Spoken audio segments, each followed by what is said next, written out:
आजकल हमारे पास कुछ 6 साल के आसपास के बच्चे बहुत आ रहे हैं जिनको सूखी खांसी बहुत परेशान कर रही है और ये खांसी जाने का नाम नहीं लेती है।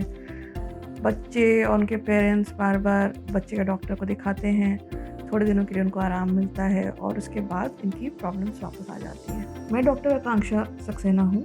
मैं ईयर, नोज़, थ्रोट और हेड नेक कैंसर की सर्जन हूँ।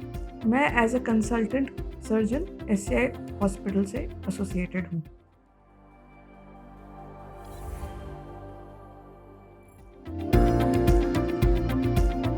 सूखी खांसी आपके नाक के इरिटेशन के कारण भी बन सकती है। नाक के पीछे एक ग्रंथ जैसा होता है जिसको एडिनॉइड्स बोलते हैं, उसके कारण भी हो सकती है, या फिर बार-बार टॉन्सिल्स के फूलने या इन्फेक्शन के कारण भी हो सकती है। बहुत से बच्चों में एसिडिटी भी एक कारण होता है जिसके कारण सूखी खांसी होती है। तो ये सारे कारण हमको ठीक से एक बार जांचने चाहिए ताकि हम कारण के हिसाब से उसका इलाज कर सकें।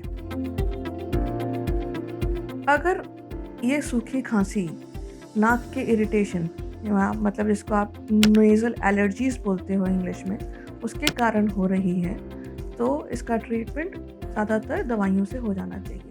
अगर ये खांसी नाक के पीछे एडिनॉइड्स होने के कारण हो रही है तो हम बच्चे की एज को कंसिडर करते हुए उसका ट्रीटमेंट करते हैं। एडिनॉइड्स के साइज़ को कंसिडर करते हुए उसका ट्रीटमेंट करते हैं। इसका ट्रीटमेंट 2 तरीके से हो सकता है, या फिर दवाइयाँ या फिर सर्जरी। सर्जरी तभी ज़रूरत पड़ती है जब दवाइयाँ काम नहीं कर रही होती हैं। अब टॉन्सिल्स के बारे में। टॉन्सिल्स बच्चों के लिए बहुत ही महत्वपूर्ण होते हैं, इसलिए क्योंकि टॉन्सिल्स से ही बच्चे की इम्यूनिटी डेवलप हो रही होती है। पहले बहुत आसानी से टॉन्सिल्स का ऑपरेशन कर दिया जाता था। अब टॉन्सिल्स के ऑपरेशन के लिए हम इंतज़ार करते हैं। हम इंतज़ार इसलिए करते हैं क्योंकि कई बार अगर हम मेन कॉज जो टॉन्सिलाइटिस का होता है अगर उसको ट्रीट कर दें तो टॉन्सिल्स कुछ दिनों में अपने आप शांत हो जाएंगे और उसके बाद बच्चे को ट्रीटमेंट की ज़रूरत नहीं पड़ेगी। लेकिन कुछ ऐसी परिस्थितियाँ होती हैं, सिचुएशंस होती हैं जिसमें हमको ऑपरेशन करने की ज़रूरत पड़ जाती है। इनमें से एक है जिसको हम बोलते हैं obstructive sleep apnoea in children.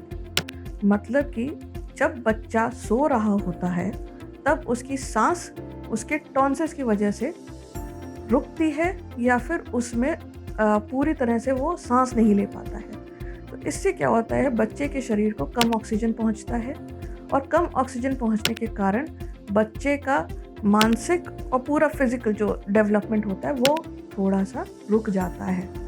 ऐसे बच्चे आपको कभी-कभी क्लास में बहुत ज़्यादा सोते हुए मिलेंगे या फिर क्लास में कुछ ज़्यादा उछल कूद, इसको अटेंशन डेफिसिट टाइप से मिलेंगे।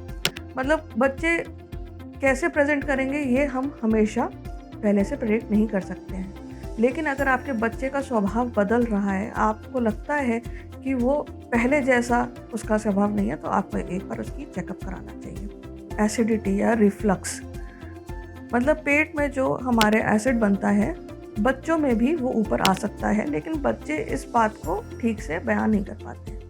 तो उनके कुछ स्पेशल सिम्टम्स होते हैं जिनको हमको देखना पड़ता है। क्या आपका बच्चा सवेरे उठ के नाश्ता नहीं करना चाहता है? क्या वो भूख उसको ठीक से लगती नहीं है, या उसको बार बार पेट का दर्द परेशान करता है?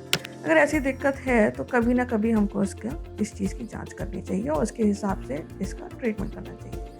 इसका इलाज भी मोस्टली दवाइयों से हो जाता है एंड सर्जरी की बहुत ही कम केसेस में ज़रूरत पड़ती है। अगर आपको और कोई सवाल हैं या आपकी कोई क्वेरीज़ हैं जिनका आप जवाब चाहते हैं तो आप कमेंट बॉक्स में अपना कमेंट छोड़िए और हमारी टीम आपको कॉल बैक